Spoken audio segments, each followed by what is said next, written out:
Hello all, welcome back to our channel. Sankranti special పిండి వంటల్లో భాగంగా మనం ఈరోజు అరిసెల్ని ఎలా ప్రిపేర్ చేసుకోవాలో చూడబోతున్నాము. ఈ అరిసెలు అంటే ఇష్టపడని వాళ్ళు ఎవరున్నారు చెప్పండి.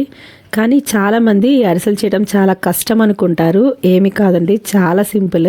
పక్కా కొలతలతో పాటు చేసే ప్రాసెస్ లో కొన్ని టిప్స్ అనేది తెలుసుకుంటే ఎవరన్నా చేసేయొచ్చండి ఈ అరిసెలు అనేవి. చూస్తున్నారు కదండి, చాలా సాఫ్ట్ గాను టేస్టీగాను ఎలా చేసుకోవాలో మనం ఈ రోజు ఈ వీడియోలో చూసేద్దాము. ఈవెన్ ఫస్ట్ టైం చేసే వాళ్ళు కూడా ఈజీగా చేసేయచ్చు. ఈ వీడియోని స్కిప్ చేయకుండా లాస్ట్ దాకా చూడండి. దీనికోసం ముందుగా 2 గ్లాసెస్ బియ్యం తీసుకోవాలి. ఇక్కడ నేను రేషన్ బియ్యం తీసుకుంటున్నాను. 2 గ్లాసెస్ అంటే నాకు ఇక్కడ 1/2 kg రైస్ అయింది. అరిసెలకి ఈ రేషన్ బియ్యం అయితే బాగుంటుందండి. ఇలా రేషన్ బియ్యం కానీ లేకపోతే ముడి బియ్యం అని దొరుకుతుంది గ్రోసరీ షాప్ లో, అదన్నా తీసుకోవచ్చు. ఇలా 1/2 kg రైస్ తీసుకున్నాను నేను 2 గ్లాసెస్. దీంట్లో నీళ్లు పోసి బాగా కడుక్కున్నాను. ఈ బియ్యంలో డస్ట్ ఎక్కువ ఉంటుందన్నమాట, సో నీట్ గా కడుక్కోవాలి. తర్వాత ఇందులో నీళ్లు పోసి 12 నుంచి 15 గంటల వరకు నానబెట్టుకోవాలి. నేను నైట్ నానబెట్టేశాను. చూడండి, ఇక్కడ దగ్గర ఒక 13 గంటలైందనమాట. చక్కగా నానిపోయింది మనకి బియ్యం అనేది. మధ్యలో ఒకసారి మళ్ళీ కడిగేసుకొని ఫ్రెష్ వాటర్ పోసుకొని నానబెట్టుకుంటే బాగుంటుంది, స్మెల్ ఏం లేకుండా. ఇప్పుడు ఈ బియ్యాన్ని మరోసారి కడిగేసుకోవాలి. తర్వాత ఈ బియ్యాన్ని ఇలాంటి గిన్నెలో పోసుకుంటే మనకి బియ్యంలో ఉన్న వాటర్ అంతా కూడా కిందకి వెళ్ళిపోతుంది. ఈ విధంగా పోసుకున్న తర్వాత ఒక 2 minutes వదిలేస్తే మనకి వాటర్ అంతా పోతుంది బియ్యంలో ఉన్నది. తర్వాత ఈ బియ్యాన్ని ఒక కాటన్ క్లాత్ మీద వేసుకోవాలి. వీడియోలో చూపిస్తున్న విధంగా ఈ విధంగా కాటన్ క్లాత్ మీద వేసుకొని మొత్తం ఇలా పరిచేసామంటే బియ్యంలో ఉన్న ఎక్స్ట్రా వాటర్ అంతా పీల్చేసుకుంటుంది క్లాత్. ఇక్కడ ఒకటి గుర్తుపెట్టుకోవాలండి, బియ్యాన్ని పూర్తిగా ఆరబెట్టకూడదు, ఫ్యాన్ కిందంతా పెట్టకూడదు. మనకి బియ్యంలో తడి అనేది ఉండాలన్నమాట. చూస్తున్నారు కదా, ఈ విధంగా తడి ఉండాలి, మొత్తం ఆరిపోకూడదు. ఎక్సెస్ వాటర్ని మాత్రమే తీసేస్తున్నాం మనం ఈ క్లాత్ మీద వేసి. సో ఇక్కడ అయిపోయింది, 1 minute ఉంచాను నేను. ఈ మాత్రం సరిపోతుందన్నమాట. ఇంకా దీన్ని మనము మిక్సీ జార్లో వేసుకొని మెత్తగా గ్రైండ్ చేసుకోవాలి. బియ్యంలో తడి అనేది ఉండాలన్నమాట కొద్దిగా. ఇక్కడ నేను 1/2 kg తీసుకున్నాను కాబట్టి మిక్సీ జార్లో గ్రైండ్ చేసుకుంటున్నాను. అదే మీరు కానీ ఎక్కువ క్వాంటిటీలో చేసుకోవాలనుకుంటే మరపట్టించుకోవచ్చు. ఇక్కడ చూస్తున్నారు కదా, ఇలాగా మెత్తగా పౌడర్లా చేసుకోవాలన్నమాట. ఇక్కడ మరో విషయం గుర్తుపెట్టుకోవాలండి, ఇలా మిక్సీ వేసేటప్పుడు కంటిన్యూస్ గా గ్రైండ్ చేయకూడదు. అలా చేస్తే మనకి ఈ బియ్యంలో ఉన్న తడి అంతా ఆరిపోతుంది. మిక్సీ జారు వేడి రాకుండా మధ్య మధ్యలో ఆపుతూ గ్రైండ్ చేసుకోవాలి. ఇలా గ్రైండ్ చేసుకున్న పిండిని జల్లించుకోవాలి. అదే మరపట్టించుకున్నా కూడా మనము జల్లించుకోవడం అనేది కంపల్సరీగా చేయాలన్నమాట. మనకి ఇక్కడ పిండిలో తేమ అనేది ఉండాలన్నమాట, ఆరిపోకూడదు పూర్తిగా. సో జాగ్రత్తగా మిక్సీ వేసుకునేటప్పుడు మాత్రము మిక్సీ అనేది మధ్య మధ్యలో ఆపుతూ జార్ వేడెక్కకుండా మనము గ్రైండ్ చేసుకోవాలి. ఈ విధంగా జల్లించగా వచ్చింది. మిగిలిన దాన్ని మళ్ళీ నేను మిక్సీ జార్లో వేసేసాను. మొత్తం పిండి అంతా కూడా మనము దగ్గరగా ఇలాగా నొక్కేసేయాలన్నమాట, ఆరిపోకుండా. ఇదే విధంగా మిగిలిన బియ్యాన్ని కూడా నేను గ్రైండ్ చేసుకొని జల్లించుకుంటున్నాను. ఇలా జల్లించుకున్న తర్వాత పిండి మొత్తం ఇలా ఆదిమి పెట్టాలి. ఇలా గ్రైండ్ చేసుకునే లోపు మధ్య మధ్యలో దీనిపైన ఒక తడి క్లాత్ కప్పి ఉంచితే పిండి ఆరిపోకుండా ఉంటుంది. ఇదే ప్రాసెస్లో మనము మొత్తం కూడా ఇలా జల్లించేసుకోవాలి. ఇలా మొత్తం జల్లించేసిన తర్వాత పిండి మొత్తము ఇలా టైట్గా ఆదిమి పెట్టేసి దీనిపైన ఒక తడి క్లాత్ కప్పి కవర్ చేసి పక్కన పెట్టేసుకోవాలి. తర్వాత పాకం కోసం బెల్లం తీసుకోవాలి. ఇక్కడ ఏ గ్లాస్తో అయితే రైస్ తీసుకున్నానో సేమ్ అదే గ్లాస్తో నేను బెల్లం కూడా తీసుకుంటున్నాను. చూడండి, ఒక గ్లాస్ ఫుల్గా వేసిన తర్వాత మరో గ్లాసు కొద్దిగా పావు వంతు తక్కువగా వేసుకుంటే మనకి సరిపోతుంది. అదే గ్రామ్స్ లెక్కను చూస్తే ఈ బెల్లం మొత్తం కూడా 350 grams ఉంటుంది. అదే కేజీ బియ్యానికి అయితే 750 grams బెల్లం అయితే కరెక్ట్గా ఉంటుంది. ఇక్కడ మనం అరిసెలకు తీసుకునే బెల్లం అయితే ఫ్రెష్గా ఉండాలన్నమాట. ఈ బెల్లం బట్టే మనకి అరిసెలు మంచిగా వస్తుంది. సో తీసుకునే బెల్లము ఫ్రెష్ది అయి ఉండాలి. ఈ విధంగా కొద్దిగా డార్క్ బ్రౌన్ కలర్ ఉన్న బెల్లాన్ని తీసుకోవాలి, మరి తెల్లగా ఉన్న బెల్లం వాడకూడదు. తర్వాత ఈ బెల్లంలో కొద్దిగా వాటర్ పోసుకొని స్టవ్ ఆన్ చేసుకొని స్టవ్ మీద పెట్టుకోవాలి. నీళ్ళు ఎంతంటే ఒక పావు గ్లాస్ కన్నా కూడా ఇంకా తక్కువ అనమాట. జస్ట్ బెల్లం కరగడం కోసము మనం వాటర్ పోయాలి. ఇలా గరిటెపెట్టి తిప్పుతూ ఉంటే కాసేపటికి బెల్లం మొత్తం కూడా కరిగిపోతుంది.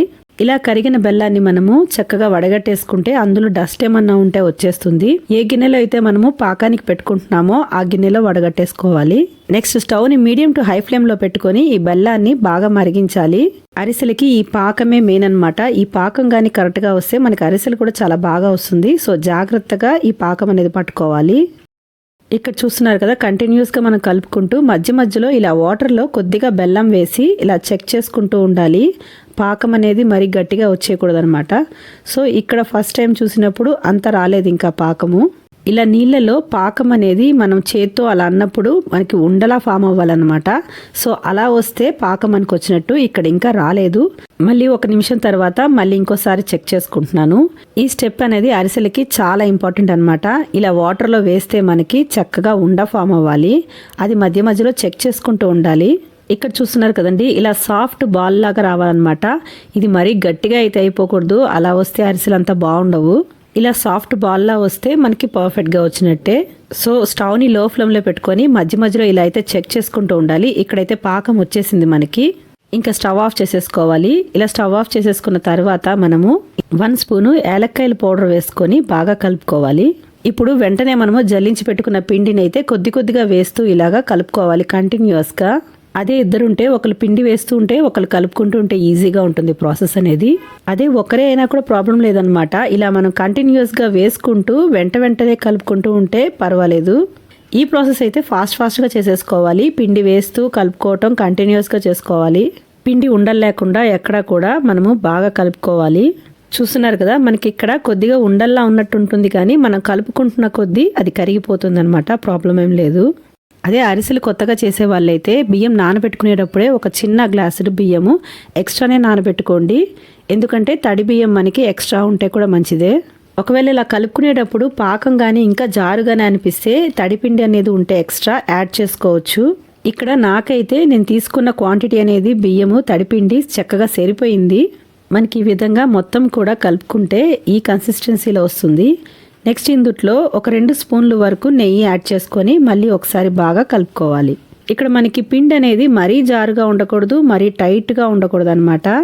ఇలా కలుపుతూ ఉంటే కాసేపటికి మొత్తం కూడా దగ్గర పడిపోతుంది. ఇలా బాగా కలుపుకోవాలి. ఎక్కడా కూడా ఉండలు లేకుండా చక్కగా కలుపుకోవాలి. లాస్ట్గా మనము 1 స్పూన్ నెయ్యి వేసుకొని పైనంతా అప్లై చేసేసి మూత పెట్టేసుకోవాలి. ఇక్కడ నాకు పిండి అనేది మరీ టైట్గా లేదనమాట. సో నేను ఈ గిన్నెలోనే వదిలేశాను. అదే పిండి కానీ గట్టిగా అయిపోయినట్టు అనిపిస్తే మీరు వేరే గిన్నెలోకి ట్రాన్స్ఫర్ చేసుకొని మూత పెట్టేసుకోండి. ఇక్కడ చూడండి, నాకు పిండి అనేది కొద్దిగా జారుగానే ఉందన్నమాట. సో నేను అందుకనే ఈ గిన్నెలోనే వదిలేశాను పిండిని.